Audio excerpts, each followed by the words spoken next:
giveaway ang mga hot air balloon sa Laguna. Bida po ang mga yan sa Banyamos Festival sa UP Los Baños.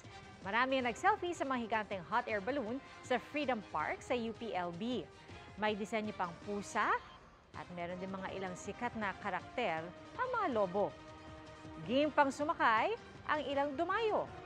At nag-food trip naman ang iba sa Market Bazaar doon. Sa Tawi-Tawi naman, ipinagdiwang ang Lepa Festival. Bida ang mga bangkang kung tawagin ay lepa na makukulay at umiilaw pa. Ipinarada mga ito sa dagat at bahagi ito ng selebrasyon ng Kamahardikaan Sin Tawi-Tawi. Mga kapuso, manatili nakatutok sa balita anumang oras. Mag-subscribe sa GMA Integrated News sa YouTube. At sa mga kapuso abroad, samahan nyo kami sa GMA Pinoy TV at sa www.gmanews.tv.